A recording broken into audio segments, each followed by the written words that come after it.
pour Tahiti et Moorea, vous écoutez Taoui FM sur le 107.3 et le 97.8. Taoui FM.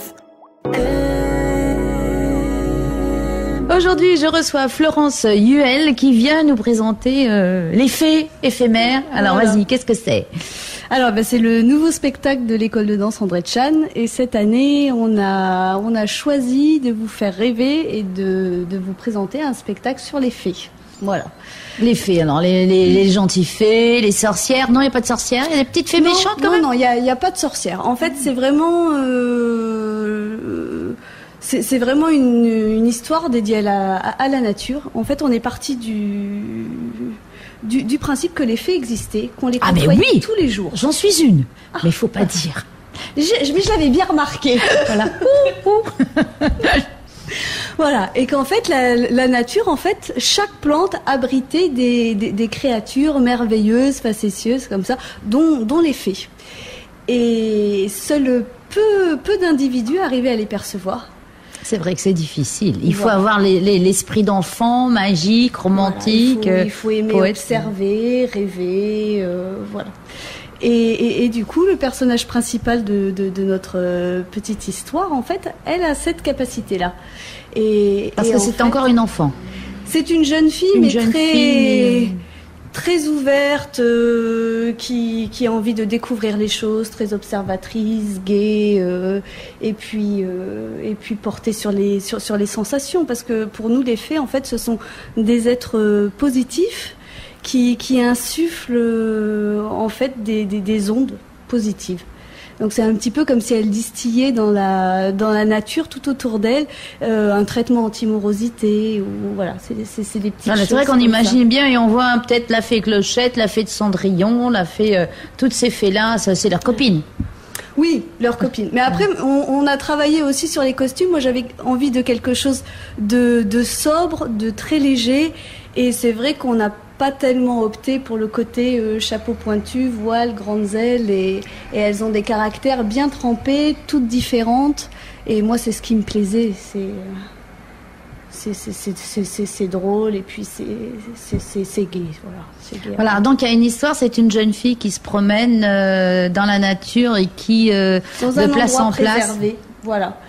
Et du coup, en fait, elle va voir l'arrivée de gens de la ville qui vont venir perturber cet équilibre, en fait, parce que ne les perçoivent pas, ces fées. Ils sont dans un rythme quotidien rapide, urbain, voilà. Et petit à petit, donc au départ, ils sont deux à arriver dans cet endroit, donc à pas trop perturber les fées, jusqu'au moment où ils arrivent en masse. Et en fait, les fées agonisent comme ça sous ce nombre de personnes. Mais c'est terrible. Dis-moi que ça va pas s'arrêter là. Heureusement que. Ouf. Oh, j'ai eu peur. Parce que tu sais, comme je suis une fée, j'ai eu peur pour mes copines.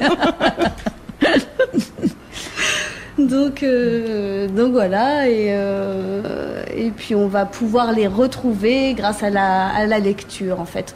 On a aménagé sur scène un petit coin bibliothèque, et les gens, grâce au livre, vont redécouvrir les fées. Et puis l'imagination. Voilà. Alors la musique, elle c'est d'elle-même. Vous avez déjà des morceaux, ou alors ça s'est imposé par le thème?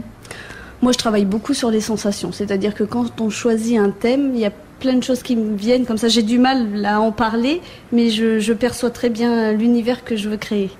Et après, alors là, par contre, ce sont des heures d'écoute, et je vois tout de suite ce qui me parle, ce que j'ai envie de développer, tout ça. Et la musique, pour moi, c'est la base de la danse. Donc, oui, et ce sont des morceaux connus, pas connus, modernes.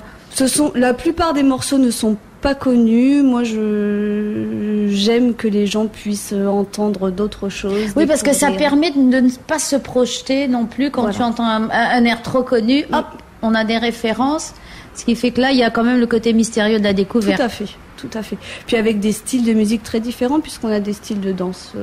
Mais qu'est-ce que c'est, pour mémoire, pour nos auditeurs? On a de la danse classique, de la danse contemporaine, du modern jazz, du hip-hop et du flamenco et de la sévillane.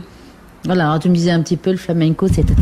Oui, voilà, c'est ça. Voilà, à moins qu'il y ait des auditeurs qui s'y connaissent. Et qui donne ces cours? Parce que vous êtes plusieurs professeurs quand même. Oui. On est toute une équipe. Alors en classique, il y a Jocelyne et Patricia.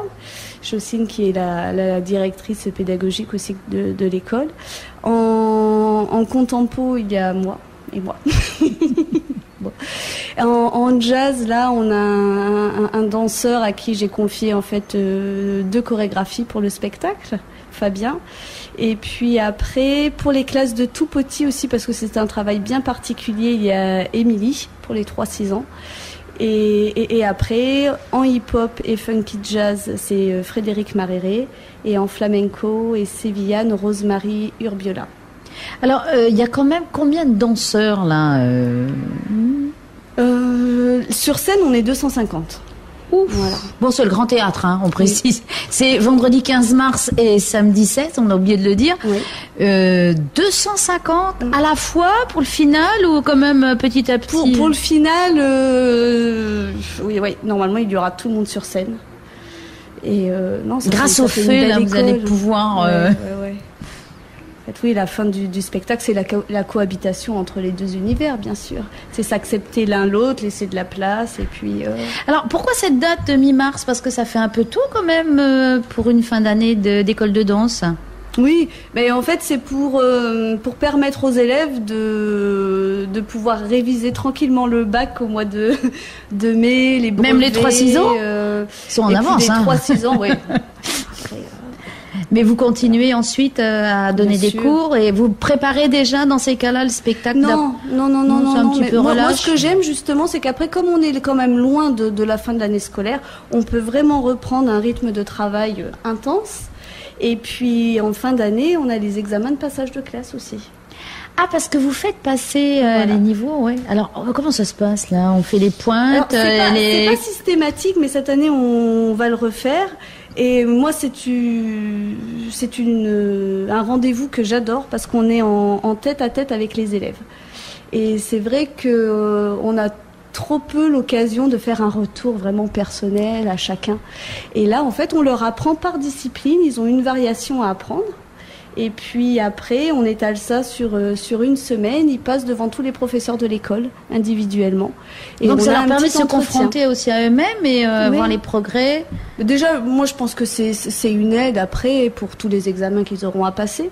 Et puis c'est surtout fait avec une optique très positive. On n'est pas là pour dire des choses désagréables, bien au contraire. Ils viennent là par plaisir aussi pour danser. Bien sûr. Donc c'est pas la nouvelle star ou c'est pas où on casse les gens. Non, du tout. Non, et puis au contraire, on leur dit franchement ce qu'on a pensé de leur travail de l'année, les qualités, les choses à travailler aussi, parce que c'est important, c'est comme ça qu'on avance. Ça permet de progresser. Hein, voilà. Si on te conforte toujours dans ta glorieuse certitude... Donc non, moi je trouve que c'est vraiment un bel examen. Et après, on leur remet des petits diplômes comme ça pour les plus jeunes, c'est sympa. Donc alors, ce spectacle ne sera pas qu'éphémère. 2 soirées. 2 soirées pour des heures et des heures de travail, mais bon, ça vaut le coup. Tu vas danser aussi ou tu es simplement le professeur derrière Non, là je danse pas. J'aimerais m'y remettre, hein, mais c'est le temps qui manque en fait, parce qu'on prépare ce spectacle en 8 semaines, c'est quand même très court. Et puis après, ça demande tellement de petites choses à côté. Oui, puis parce qu'il faut être là, les costumes, les machins, c'est derrière dans les coulisses, ça fourmille. Oui. Donc non, c'est énorme. Il faudrait en fait, pour pouvoir danser, il faudrait que moi je m'y prenne en amont pour préparer quelque chose et puis que j'ai pu le retravailler après. Mais voilà. Mais on a 2 professeurs sur scène cette année. On a Patricia, le professeur de classique, et Émilie, le professeur de danse africaine et des enfants là. Et moi j'ai adoré chorégraphier pour elle.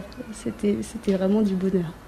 Mais écoute, on va se donner rendez-vous vendredi et samedi. Alors déjà, vous nous faites le plaisir d'offrir 8 places pour nos auditeurs. Alors ils n'ont qu'à appeler 85 47 47 ou 47 48.